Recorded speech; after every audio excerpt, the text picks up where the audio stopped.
Assalamualaikum, hai guys, selamat datang di Nusi Kreasi.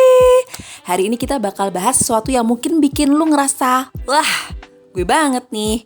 Yakni, kenapa kita gampang banget jadi tisu basah buat orang lain. Teman-teman tahu tisu basah kan? Dia tuh bagaikan pahlawan saat darurat.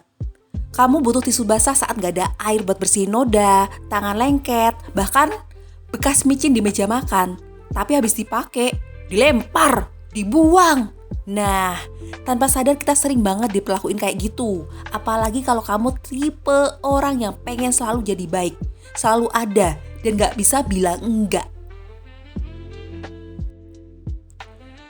Pernah gak sih teman-teman tuh ngerasa, aduh, dia chat lagi nih, pasti mau curhat 3 jam.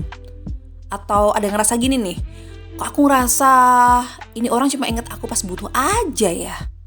Atau aku capek, tapi gak enakan bilang enggak. Kalau iya, kamu gak sendirian. Ada temenku yang kayak gitu. Dan aku pun dulu juga kayak gitu. Sampai akhirnya, wah kayaknya aku gak bisa diginiin terus deh. Aku butuh juga jaga mental healthku sendiri. Jadi hari ini kita akan ngobrol santai tapi dalam tentang bagaimana berhenti jadi tempat sampah emosional. Mari kita lanjut ke cerita dan analogi tisu basah versus teman sejati. Jadi aku punya temen, sebut saja namanya Dina. Dina tuh si tisu basah kantor. Setiap ada yang stres, marah, atau patah hati, Dina selalu jadi tujuan orang buat curhat. Dan Dina selalu mau dengerin. Tapi suatu hari, akhirnya Dina ini burn out. Saat itu, Dina butuh dukungan. Tapi apa? Teman-temannya sibuk. Nah, ini yang lucu, tapi sedih juga sih. Tisu basah itu dibutuhkan cuma saat darurat. Yang namanya teman sejati, ya mereka gak bakal cuma datang pas lu bisa dipakai aja. Kita sering banget ngabisin energi buat orang yang bahkan gak tahu kamu suka apa, atau gak pernah nanya gimana kabarmu. Kalau kamu ngerasa kayak Dina, ini saatnya berubah. Lanjut ke bagian selanjutnya, yaitu psikologi di balik tisu basah sindrom. Secara psikologi, orang yang gampang jadi tisu basah tuh biasanya orang yang punya kebutuhan kuat untuk selalu dibutuhkan. Karena merasa nilai diri tuh sama dengan seberapa berguna kamu buat orang lain. Lalu dia juga orang yang takut ditolak. Aduh, gimana kalau aku bilang enggak ya? Terus nanti dia marah gimana nih? Lalu dia juga orang yang gagal setting batasan karena gak pernah diajarin cara bilang no.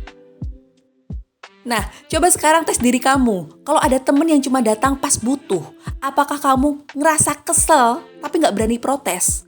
Atau kamu justru ngerasa bersalah kalau gak mau dengerin mereka? Kalau iya, ini tanda red flag bahwa kamu perlu belajar to say no. Lanjut ke cara berhenti jadi tisu basah tanpa harus jadi orang egois. Berhenti jadi tisu basah bukan berarti jadi dingin kayak es batu. Ini cara simpelnya. Tanya diri sendiri, apa hubungan ini tuh seimbang? Kalau kamu selalu jadi pendengar, tapi temenmu bahkan gak tahu kamu kerja di mana, that's a parasite. Cara selanjutnya, kamu harus berani bilang, aku lagi gak bisa sekarang. Kamu bisa tetap jadi baik tanpa harus selalu available. Cara lain, alokasi energi. Bayangkan kamu punya emosional baterai. Jangan habisin buat orang yang cuma ngecas pas dia lowbat. Kita tuh ibaratnya kayak wifi, berpassword. Gak semua orang bisa connect secara gratis. Jadi kalau kamu bukan tisu basah, kamu harus jadi kayak apa?